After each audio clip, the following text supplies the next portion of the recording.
Welcome to the Travel Media Lab podcast. I'm your host, Yulia Denisov, an award-winning travel photographer and writer, entrepreneur, community builder, and a firm believer that every one of us can go after the stories we've always wanted to tell, with the right support, encouragement, and structure.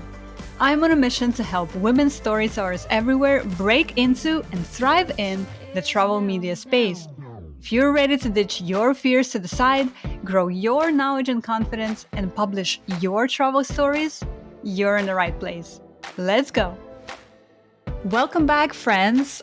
This month we're continuing to share with you a few of my favorite conversations we've held over the years inside our membership, The Circle, as we gear up for the return of Season 8 of our podcast this February.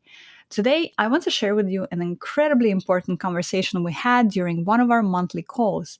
Each month inside The Circle, I set a theme we should focus on for the month, and one of our themes was asking for more money. So in today's episode, I'm sharing with you the 5 insights on reframing why we need to start asking for more money way sooner than we think we do. We dedicated the rest of the workshop to the mechanics of how we actually ask for more money and the conversation and negotiation that I had with an editor when asking for a higher rate. This whole workshop and all of our workshops and conversations are available to you when you join us over at travelmedialab.com/circle. And as this episode comes out here at the end of January 2023, I am actually attending the IMM Travel Media Conference that I speak about all the time on this podcast. This is the conference to be in if you want to get connected to tourism boards and editors in the travel media space. I will be sharing my insights from this year's conference with our Circle members next week. So if you're interested in advancing your own career in travel media this year, now may be a really good time to consider joining us and getting started. All right, let's dive into this conversation. Welcome everyone again to our monthly workshop. And this month in November, it's the theme that is super important to all of us, super important to freelancers, super important to people in the creative fields. So I'm really excited that we're talking about this. And if you have questions, feel free to stop me right away and let's talk about it right away rather than waiting at the end, because there's a lot that we're going to be covering today. So let's do it that way. Sounds good, Samantha. Bon appetit. Okay, so the theme for November is asking for more money when we negotiate our rates. And some of you have perhaps seen the discussion that Hannah actually started in the Circle in our space. So that was a preview of my philosophy of it, right? What I think about asking for more. And we're going to go into more detail on it. But to summarize it, in the past, maybe 10 to 15 years, the rates in the freelancing industry, and particularly in the travel media industry, have been going down and down and down and down. And it's a really bad trend, a really disturbing trend. And there are sort of several reasons for why that is the case. One of them is that the industry as a whole has been really pummeled. The publishing industry as a whole, right? Magazines don't have as much money as they used to have. Print issues keep dwindling. More and more online is flourishing, but online doesn't pay as much as print used to pay, meaning advertisers don't pay as much online as they used to pay for print placements, right? So when a publication doesn't have a lot of money, naturally it doesn't have a lot of money to pay freelancers as well. So there's sort of this current in the industry. And then the other thing that is happening is that there's a lot more people who are now competing in this industry or trying to work in this industry. And a lot more people are willing to do it for much less money than before, right? So where before, let's say the whole pie was, let's say 100 people, right? Hypothetically speaking. And all of those 100 people had certain standards or certain rates that they wouldn't go below. Now there is, let's say, 10,000 people in this industry, right? And the more people you have, the more of the supply you have. You know, the supply and demand principle of economics, you're going to pay less to each of these individual people. And when you say less, when you say yes to a lower rate, you know, then publishers know that, okay, I'm able to pay this little and still get what I need. So, you know, they learn, and then it's sort of this downward spiral that continues. So not only it's important that we ask for more money for ourselves, right? Because of course we want to increase what we earn and have better living, but it's also important for the industry, because again, when we say yes to those low rates, we're hurting not only our own earning potential, we're hurting the whole industry actually, because it's like that race to the bottom.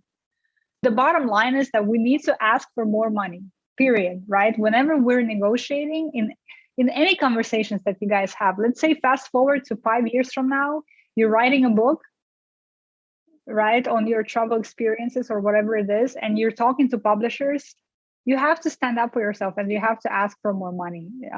Any sort of conversation where it's about financial remuneration, I want us to start thinking in those terms, asking for more money for ourselves. And today I'm going to share with you first sort of 5 different insights that will hopefully reframe how you think about asking for more money and why you're able to do it, even at this stage of your career, right? When you have a very sort of small portfolio, you're just starting out. Yes, I'm going to tell you today that yes, you should already start asking for more money at this stage. You don't have to wait until you have, you know, bigger portfolio like I do or anything like that.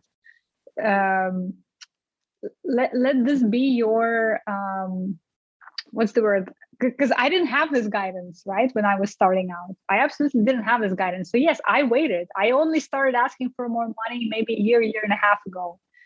I made it a principle to negotiate every single time I'm in these conversations with editor. And we will get into this in a little bit.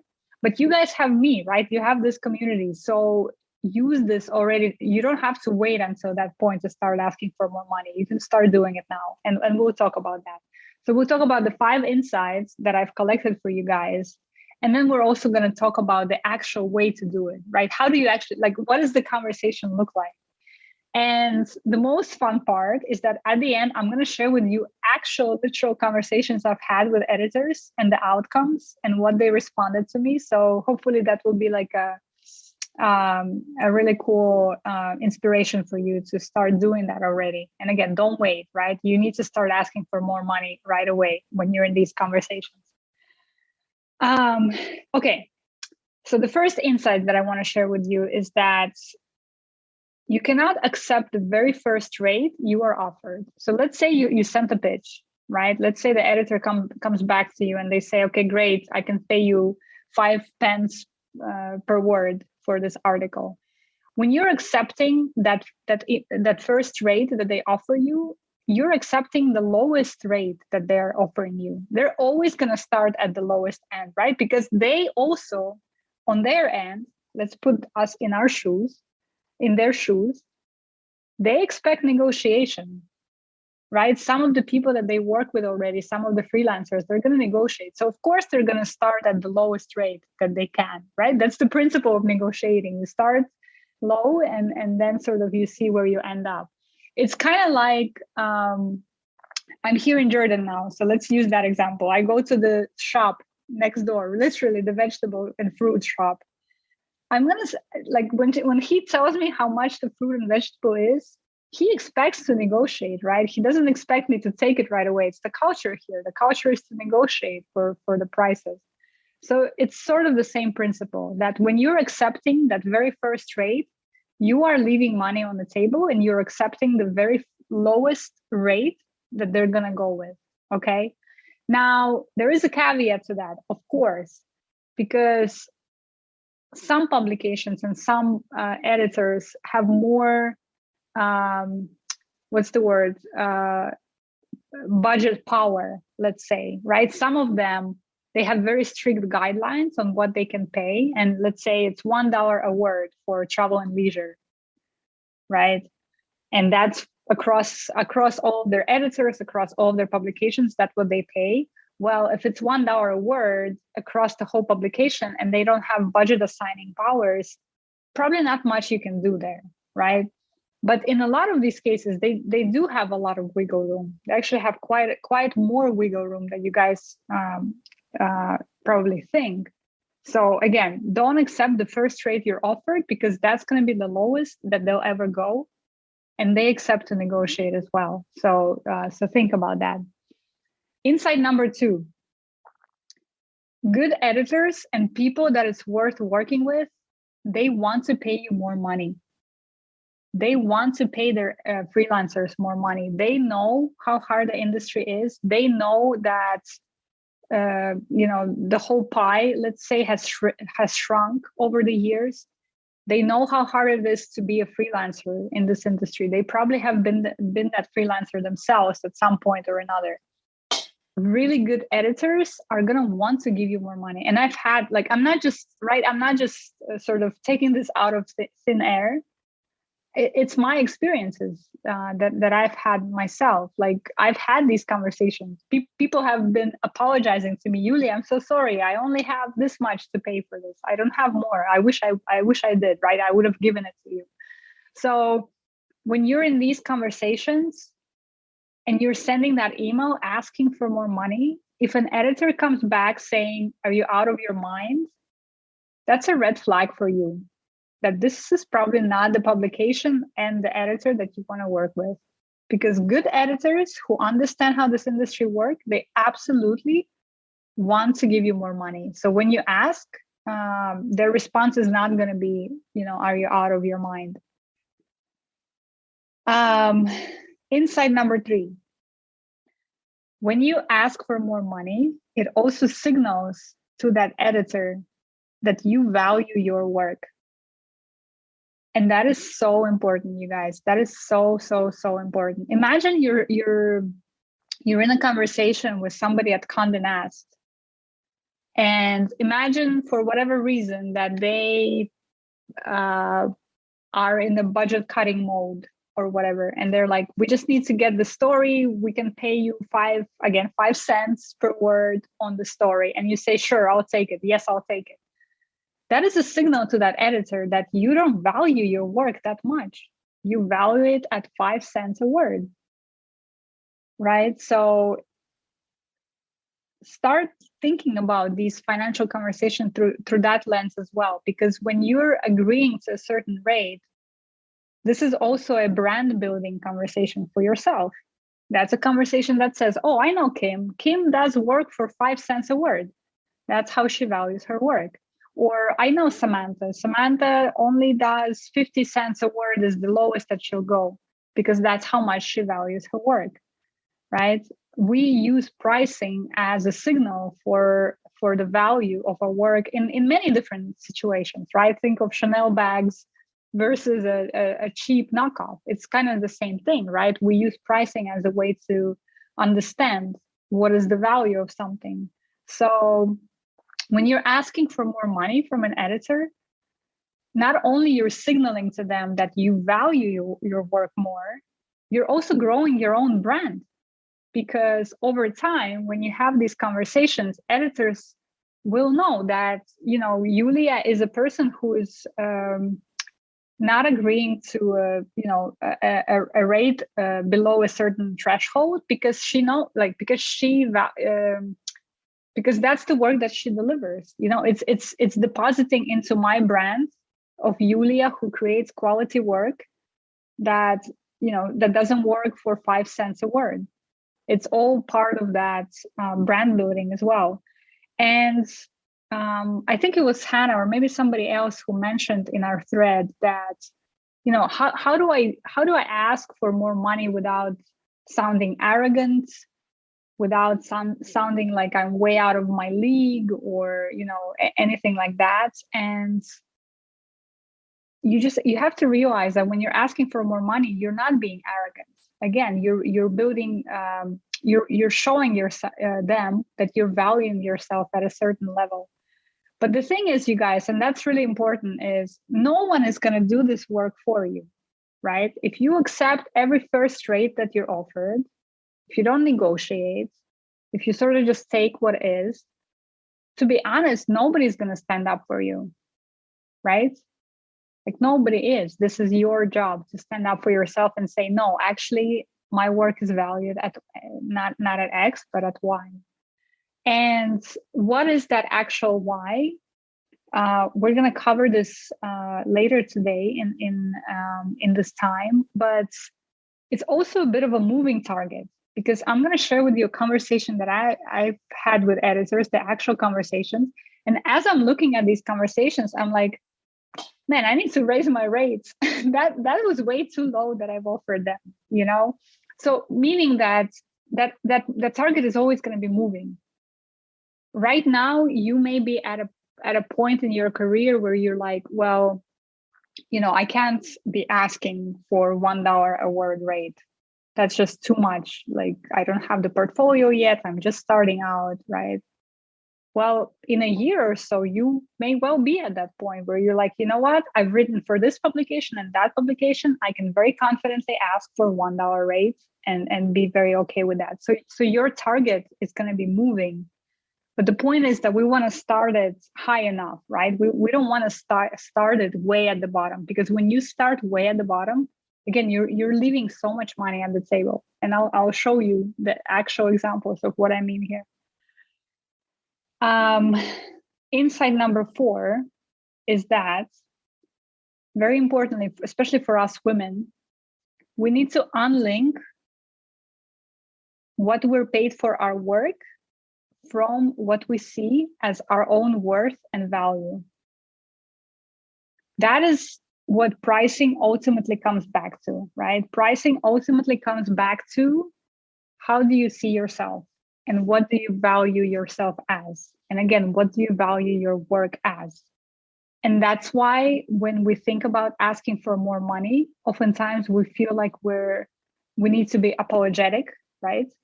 We need to be somehow sorry for asking for more money, because oftentimes down below, we don't believe that we are worth that much to be able to ask that much. So the easiest way to sort of deal with that is to just decouple those two things. And I know it's difficult, because ultimately pricing is a conversation of, what am I worth, right? What is my work worth? But we need to start decoupling that. So try to treat your conversations about rates separate from your conversations about your own worth, and just sort of see it more as a business transaction, right? And that's where it helps to do some calculations on, you know, how many articles do I want to write per month? Or how many articles do I think realistically I can publish a month? What does that mean for the rates that I can do, right? Or if you're a photographer, how many photos do I need to submit for each story I publish? What does that mean for how much I want to make per each story? What does that mean for how much each photo is going to be worth, right? So if you treat it more as a business conversation rather than this pricing says something about my worth as a human being, it's going to be much easier for you to start having these conversations. Because again, ultimately, all pricing always comes back to, what am I worth? What am I worth as a human? What am I worth? What is my work worth? And we need to decouple that. It's going to make it so much easier for us. And insight number 5 is that budget conversations are actually editors' job. It's their job. They do this all day long. So when you ask them for more, for to revisit the rate or to increase a rate, you're not doing something out of the ordinary, right? You're not being irrational. You're not being arrogant. It's a conversation they have all the time. It's part of their job, so they're used to it. So there's no need to to feel like you need to excuse yourself or apologize for something. No, it's a very simple, again, business transaction, business conversation that's part of their job. Okay. So when you think about it that way, hopefully it's also easier for you to start doing that.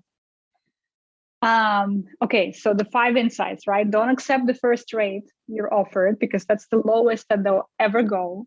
And that's not how negotiations work. Good editors want to pay you more money.